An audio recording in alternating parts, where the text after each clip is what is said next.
91X, it's Marty and Danielle. Good morning, Danielle. Good morning, Marty. Man, good morning to a San Diego original, a guy who's been a part of this radio station. I'm thinking all of his life. He's pretty much listening and then being played on, and then, of course, many times on the air. It's Tom Delonge of Angels and Airwaves. Yes. Hey, Tom. Well, hello. Funny, I remember going into junior high, my 6th grade year, and my older brother was like in 7th or 8th grade or something, and he was like, if anyone asks you what radio station you listen to, you see 91X. I was like, okay, got it. You know, it was like A marker of cool. a marker of cool. I have been listening to this station, and I am a native of San Diego. I'm actually, I was here before any of the Native Americans. I was in San Diego. Before the aliens turned the whole thing upside down. Yeah. And flooded It's it. just me. Just Tom DeLonge standing there. Angels and Airwaves coming with a new album in full September the 24th. 2 songs shown to us so far, Euphoria and Restless. Tom, Elon Rubin is in your band. Elon Rubin, if some people don't know, is the youngest member ever to be inducted into the Rock and Roll Hall of Fame. Okay, so I have to ask, have you had conversations? Do you give him a little bit of ribbing about being so accomplished at such a young age? I always give him, I was going to say some bad words. I can't say those here. I always give him a hard time. He's so good. I mean, like, he's so proficient at so many instruments. I mean, he plays drums like Travis Barker. He infinitely better at guitar than I am, I always tell people. But he's like an incredible piano player, like Beethoven type stuff. So it's funny. Like, it makes sense that, you know, he got to get into the Hall of Fame with Nine Inch Nails because he plays in Nine Inch Nails too. Right. But it's always kind of a joke. Like, when I come up with like a chord progression or something that's different, I would always go to him and say, dude, I had no idea these notes even existed on the guitar, Right. you know, let alone like when he plays them, like he'll play weird stuff and I go, your notes are different on your guitar than mine. I don't know how he hears these things, you know, and how he finds these, but he's a talented dude and he's from San Diego. He grew up in Chula Vista. Yeah. We're locals. You got like your own Shohei Ohtani. He pitches and he hits all the home runs, right? Like for the Angels. I'm like, yeah. Well, you need to stay within the Padres, brother. You can't be going up to LA. This is what I'm saying, Tom, and this is exactly what I wanted to ask you. How about our Padres? I see on your gram that you go to the games regularly. Dude, how you feeling? Oh, I've been going for years. Like, I've been claiming the Padres for about 6 years now, 5 or 6 years. And everyone would make fun of me. I'm, it's coming. So when they finally started doing good, I was like so proud. And I was actually proud too that I stuck through like the really like crap years. But it's bitching. It's so exciting. We have our little ups and downs or whatever. But the top 3 teams in all of baseball are literally like in our division. You know, California. They're all 3 from California. So we'll see how it goes. Tom, who is your favorite Padre player? Right now, yeah. I'm a big fan of Grisham. He looks like he's our center fielder. He looks like he's a boxer from like the Bronx, and he's just kind of swagger. But I saw him last season. He belted a home run, and when he ran against the Dodgers at Petco, and when he rounded third base, he looked at every single one of the Dodgers in their dugout, and he just screamed "F you" to every single one of them about 10 times in a row. Yes!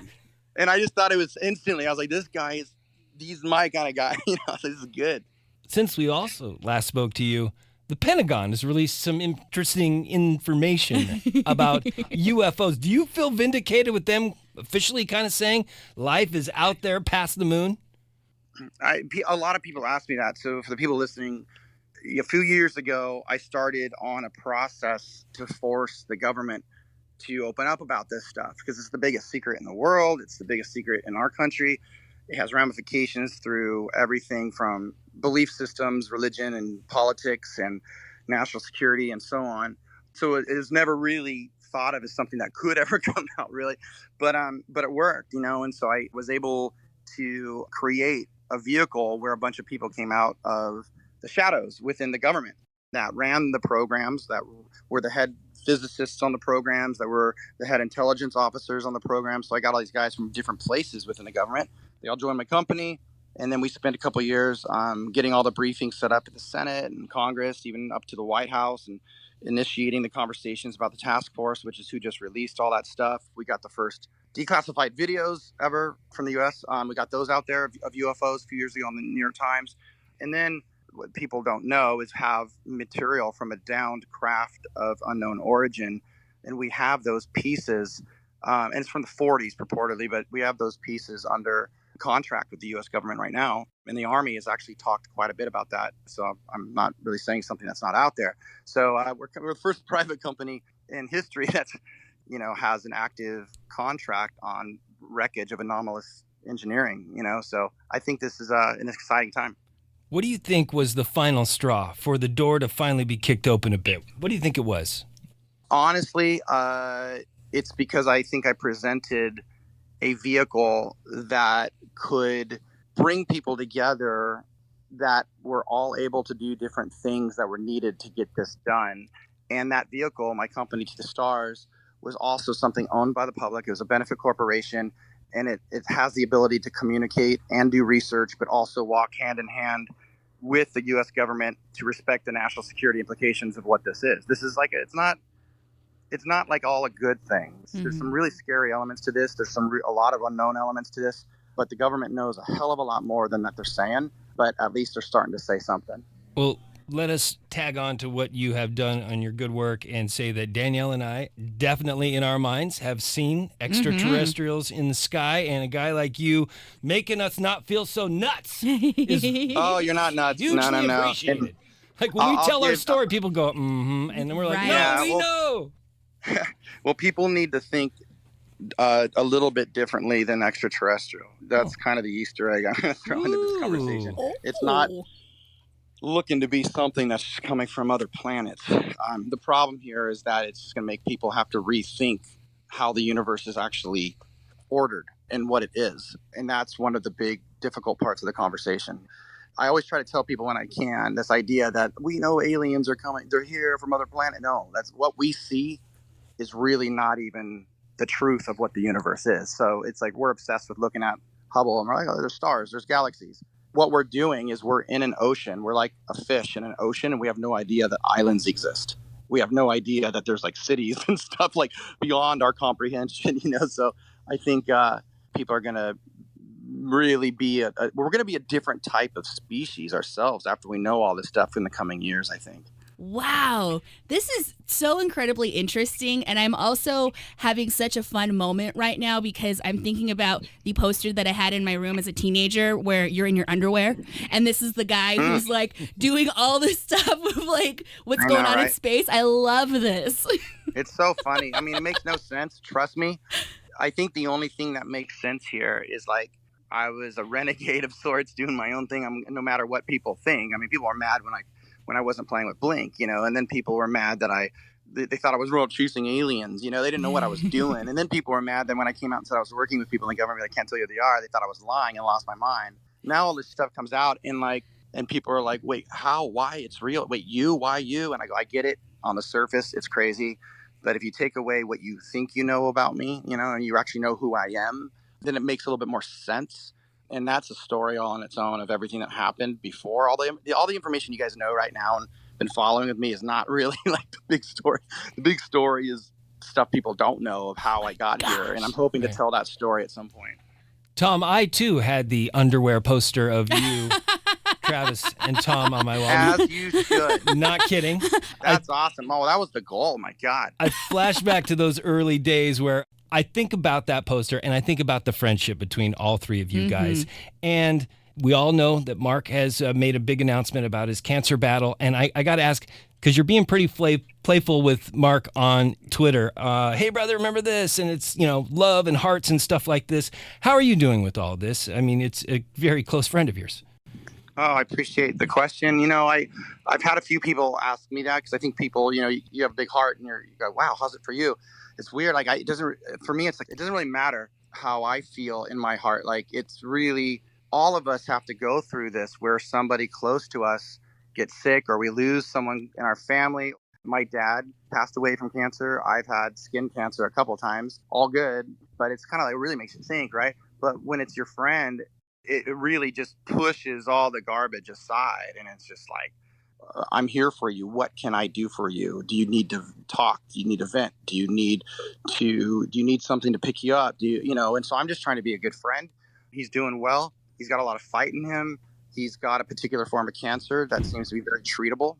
I see a spark in like some of the things he says and some of the things he's thinking that are honestly really cool, like really like focused on what really matters in life. And I think it's something that can only come when you go through a personal trauma like this, where everything gets the fat gets trimmed off all around the edges, and all you're left with is the stuff that matters. And it's crazy. Like the two things that really brought the three of us back together instantly was when Travis had the plane crash, and then when the week that Mark got diagnosed, so in both times I was like, boom, right there on the doorstep, and it pushes away years of just like rah, rah, rah. And we're like brothers. I mean, it is what it is. It's like, we're just dumb boys, there's nothing really big that we ever were fighting over. It was just more or less, at least on my part, I'm always creating and I'm always trying to challenge myself to do things that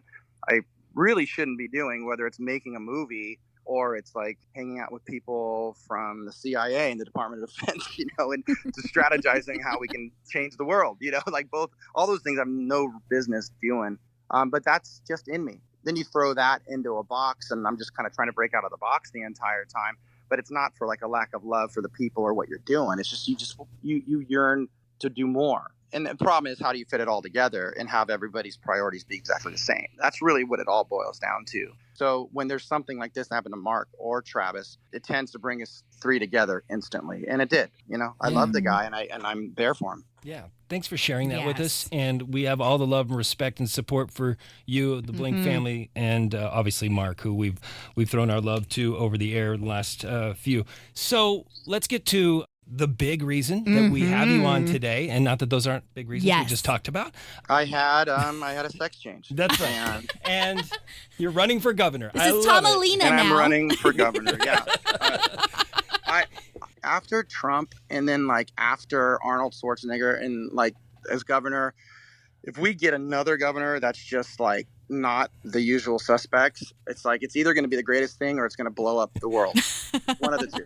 One thing you can't say about California governors that they are not colorful. Oh my God. Kidding. Colorful cats. Tom, I'd vote for you.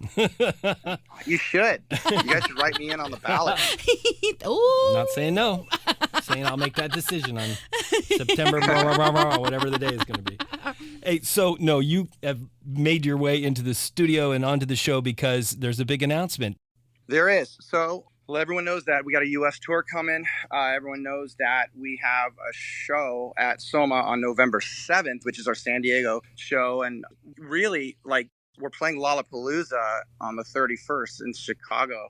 And we need to warm up for this stuff. We've been in a pandemic. So we're like, well, let's do a warm-up show that's going to lead us into these first couple shows and then get us into the tour. So, yes, it's a secret show at a secret location. And that's all I'm going to say. You guys might have more to say. Oh, well, there'll be full lights, full sound, intimate, body fluids being exchanged.